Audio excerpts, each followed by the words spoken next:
ನಮಸ್ಕಾರ, ನೀವು ನೋಡ್ತಾ ಇದ್ದೀರಾ ನ್ಯೂಸ್ 18 ಡಿಜಿಟಲ್ ಕಂಟೆಂಟ್. ನಾನು ಮೈಸೂರಿನ ಪ್ರತಿನಿಧಿ ಆನಂದ್. ನಟ ದರ್ಶನ್ ಅವರಿಗೆ ಇಂದು 49ನೇ ಹುಟ್ಟುಹಬ್ಬದ ಸಂಭ್ರಮ. ಸದ್ಯ ಕೊಲೆ ಆರೋಪದಡಿ ಜೈಲಿನಲ್ಲಿರುವಂತಹ ದರ್ಶನ್ ಹುಟ್ಟುಹಬ್ಬವನ್ನು ಈ ಬಾರಿ ಆಚರಿಸ್ಕೊಳ್ತಾ ಇಲ್ಲ. ಬದಲಾಗಿ ಈ ಹಿಂದೆ ಕುಟುಂಬದವರು ಹಾಗೂ ಸ್ನೇಹಿತರಿರ್ಬೋದು, ಅಭಿಮಾನಿಗಳೊಂದಿಗೆ ಹುಟ್ಟುಹಬ್ಬವನ್ನು ಸಂಭ್ರಮ ಸಡಗರದಿಂದ ದರ್ಶನ್ ಅವರು ಆಚರಿಸ್ಕೊಳ್ತಾ ಇದ್ರು. ಅಲ್ಲದೆ ತಮ್ಮ ನೆಚ್ಚಿನ ಫಾರ್ಮ್ ಹೌಸ್ ಮೈಸೂರು ಹಾಗೂ ಟಿ ನರಸೀಪುರ ಮುಖ್ಯ ರಸ್ತೆಯಲ್ಲಿರುವ ಕೆಂಪೇನುಂಡಿ ಫಾರ್ಮ್ ಹೌಸ್ ಏನಿದೆ, ಇಲ್ಲಿ ತಮ್ಮ ನೆಚ್ಚಿನ ಪ್ರಾಣಿ ಪಕ್ಷಿಗಳಿಂದ ಸಹ ಹುಟ್ಟುಹಬ್ಬವನ್ನು ಆಚರಣೆ ಮಾಡ್ಕೊಳ್ತಾ ಇದ್ರು. ಆದರೆ ಈ ವರ್ಷ ಏನು ಬೇಲ್ ಮೇಲೆ ಹೊರ ಬಂದಿದ್ದಂತಹ ದರ್ಶನ್ ಅವರು ಬೇಲ್ ಕ್ಯಾನ್ಸಲ್ ಬಳಿಕ ಜೈಲಿನಲ್ಲಿರುವಂಥದ್ದು. ಒಂದು ಕಡೆ ಅಭಿಮಾನಿಗಳಿಗೆ ಸಾಕಷ್ಟು ನೋವು ತಂದ್ರೆ, ಮತ್ತೊಂದು ಕಡೆಯಾಗಿ ಅವರ ಅಭಿಮಾನಿಗಳೇನು ದರ್ಶನ್ ಅವರು ಇದ್ರೂ ಕೂಡ ನಾವು ಅವರ ಅಭಿಮಾನಿಗಳೇ, ಅವರು ಇಲ್ಲದಿದ್ರೂ ಕೂಡ ನಾವು ಅವರ ಅಭಿಮಾನಿಗಳೇ ಅಂತೇಳಿ ರಾಜ್ಯಾದ್ಯಂತ ಅವರ ಹುಟ್ಟುಹಬ್ಬವನ್ನು ಅವರ ಅನುಪಸ್ಥಿತಿಯಲ್ಲಿ ಆಚರಣೆ ಮಾಡ್ತಾ ಇರುವಂಥದ್ದು. ಇನ್ನು ಮೈಸೂರಿನಲ್ಲೂ ಸಹ ದರ್ಶನ್ ಅವರ ಅಭಿಮಾನಿಗಳು ಹುಟ್ಟುಹಬ್ಬವನ್ನು ಆಚರಣೆ ಮಾಡಿರುವಂಥದ್ದು. ಮೈಸೂರಿನ ಶ್ರೀನಿವಾಸ್ ತೂಗುದೀಪ ವೃತ್ತ ಏನಿದೆ, ಇಲ್ಲಿ ಅವರ ಅಭಿಮಾನಿಗಳೆಲ್ಲರೂ ಕೂಡ ಸೇರಿ ನಟ ದರ್ಶನ್ ಅವರ ಕಟೌಟ್ ಅನ್ನು ನಿಲ್ಲಿಸಿ ಅಲ್ಲಿಗೆ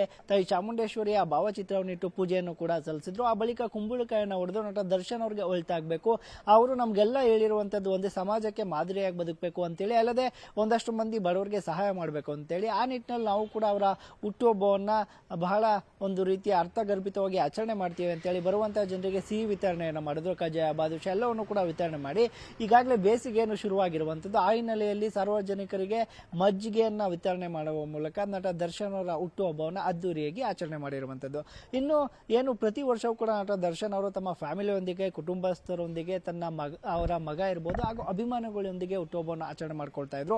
ಅಭಿಮಾನಿಗಳು ಅವರ ಮನೆಯ ಬಳಿ ಹೋಗಿ ಒಂದಷ್ಟು ದವಸ ಧಾನ್ಯಗಳನ್ನು ಕೂಡ ದಾನವಾಗಿ ಕೊಡ್ತಾ ಇದ್ರು. ಅದನ್ನು ಅವರು ಮಠಮಾನ್ಯಗಳಿಗಿರ್ಬೋದು ಹಾಗೂ ಒಂದಷ್ಟು ಟ್ರಸ್ಟ್ಗಳಿಗಿರ್ಬೋದು ಕೊಡ್ತಾ ಇದ್ದಂಥದ್ದು. ಆದರೆ ಈ ಬಾರಿಯೂ ಕೂಡ ಅವರ ಅಭಿಮಾನಿಗಳು ದರ್ಶನ್ ಅವರು ಇಲ್ಲದೇನೆ ಆ ರೀತಿಯಂತಹ ಸಹಾಯ ಕೆಲಸಗಳನ್ನು ಕೂಡ ಮಾಡಲು ಮುಂದಾಗಿರುವಂಥದ್ದು. ಮೈಸೂರಿನಲ್ಲೂ ಸಹ ಅನೇಕ ಟ್ರಸ್ಟ್ಗಳಿಗೆ ಅವರ ಅಭಿಮಾನಿಗಳು ದವಸ ಧಾನ್ಯಗಳನ್ನು ಕೂಡ ತಲುಪಿಸುವಂತ ಕೆಲಸಕ್ಕೆ ಮುಂದಾದ್ರು. ಇನ್ನು ದರ್ಶನ್ ಅವರ ನೆಚ್ಚಿನ ತಾಣ ಅಂತ ಹೇಳಿದ್ರೆ ಅದು ಮೈಸೂರು. ಶೂಟಿಂಗ್ ಇಲ್ಲದಂತ ಸಂದರ್ಭದಲ್ಲಿ ಮೈಸೂರಿಗೆ ಬಂದರೆ ನಟ ದರ್ಶನ್ ಅವರು ಅತಿ ಹೆಚ್ಚು ಕಾಲ ಸಮಯವನ್ನು ಕಳೀತಾ ಇದ್ದಂಥದ್ದು ಅವರ ಫಾರ್ಮ್ ಹೌಸ್ನಲ್ಲಿ.